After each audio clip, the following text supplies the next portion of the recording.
বন্ধুরা, রূপা kitchen with village ফুডে সবাইকে স্বাগত। চলে এসেছি আজকে একটা নতুন দিনের নতুন রেসিপি নিয়ে। আজকে আমি সোয়াবিনের রেসিপি করে দেখাবো। তো আপনারা তো সোয়াবিন সবাই কম বেশি বানাতে পারেন।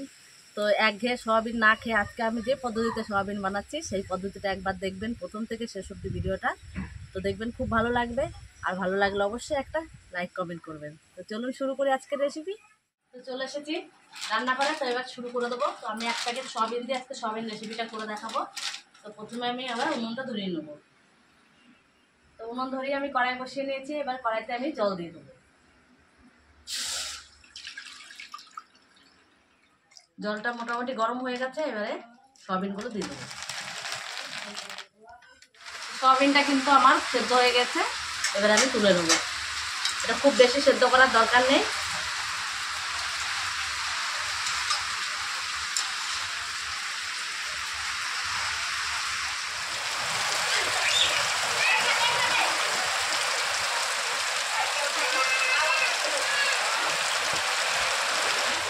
এবারে সয়াবিনটা কিন্তু আমি জল ঝরিয়ে ভালো করে ধুয়ে জল ঝরিয়ে নিয়েছি।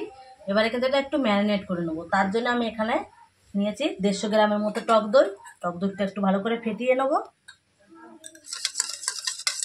এই সয়াবিনের রেসিপিটা টক দই দিয়ে বানালে কিন্তু এত অসাধারণ খেতে লাগে, না বানিয়ে খেলে কিন্তু তোমরা বুঝতেই পারবে না। একবার হলেও তোমরা বানিয়ে খেয়ে দেখবে। এবারে সয়াবিনটা ম্যারিনেট করে নেবো। তো প্রথমে এখানে আমি স্বাদ মতো লবণ দিয়ে দেবো। দিয়ে দেবো রঙের জন্য একটু হলুদ গুঁড়ো, দিয়ে দেবো একটু ধনে জিরের গুঁড়ো, দিয়ে দেবো কাশ্মীরি লঙ্কার গুঁড়ো, দিয়ে দেবো একটু গোলমরিচের গুঁড়ো, আর এখানে যে আমি টক দইটা ফেটিয়ে রেখেছিলাম সেটাও দিয়ে দেবো। এবারে হাত দিয়ে ভালো করে আমি এটা মাখিয়ে নেব।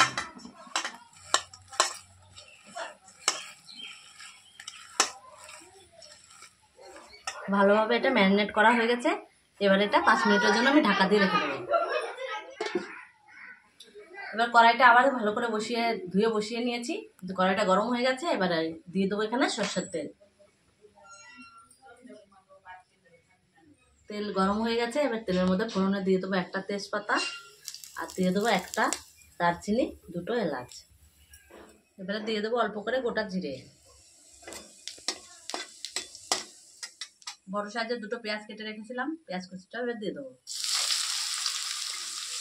পেঁয়াজটা একটু লাল লাল করে ভেজে নেবো। পেঁয়াজটা আমার মোটামুটি ভাজা হয়েছে, এখনো পুরোপুরি ভাজা হয়নি। তো এই সময় কিন্তু আমি এখানে স্বাদ মতো লবণ দিয়ে দেবো। আমি আগে যেহেতু একটু লবণ দিয়েছি, ওই জন্য অল্প করে লবণ দিয়ে দিলাম। সোয়াবিন কষার স্বাদটা বাড়ানোর জন্য দিয়ে দেবো অল্প করে চিনি। পেঁয়াজটা দেখো আমার লাল লাল করে ভাজা হয়ে গেছে। তো এই সময় কিন্তু আমি পেঁয়াজের মধ্যে দিয়ে দেবো রসুনের গন্ধটা না যাওয়া অবধি কিন্তু আমি এটা ভালো করে একটু কষিয়ে নেব। রসুনের গন্ধটা চলে গেছে, এবারে ঝালের জন্য আমি দিয়ে দেবো কাঁচা লঙ্কা কুচি। এবারে দিয়ে দেবো হলুদ গুঁড়ো, দিয়ে দেবো ধনে জিরের গুঁড়ো, আর দিয়ে দেবো কাশ্মীরি লঙ্কার গুঁড়ো। সবগুলোই মশলা কিন্তু আমার দেয়া হয়ে গেছে। এবারে ভালোভাবে মশলাটা কষানো হয়ে গেছে। ম্যারিনেট করে রাখা সয়াবিনটা এবার দিয়ে দেবো এর মধ্যে।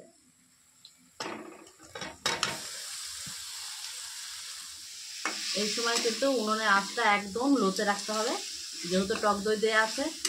এখানে কিন্তু আগুনের তাপটা একটু বাড়ানোই যাবে না।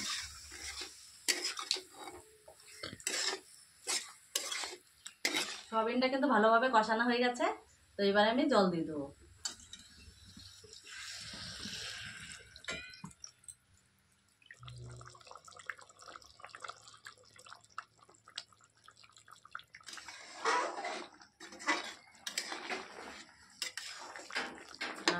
গন্ধটা যা বেরিয়েছে না, এই গন্ধতেই কিন্তু মনে হবে যে হ্যাঁ এক থালা ভাত খাওয়া হয়ে যাবে।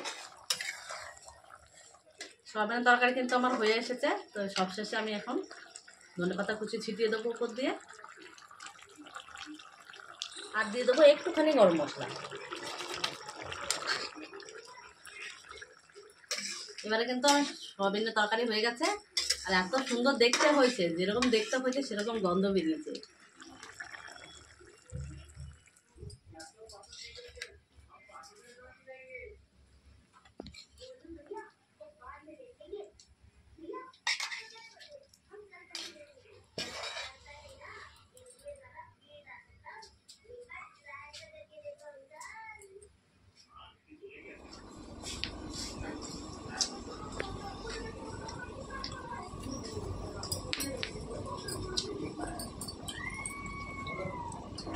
তো বন্ধুরা, আমার রান্না বান্নার পর্ব শেষ করে আমরা খাওয়া দাওয়া করে নিলাম।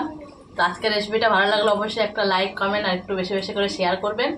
আর এরকম নতুন নতুন রেসিপি পেতে হলে চ্যানেলটিকে সাবস্ক্রাইব করে পাশে থাকবেন। আবারও ফিরে আসবো অন্য কোনো সময় অন্য কোনো রেসিপি নিয়ে। ততক্ষণ ভালো থাকবেন, সুস্থ থাকবেন, সাবধানে থাকবেন।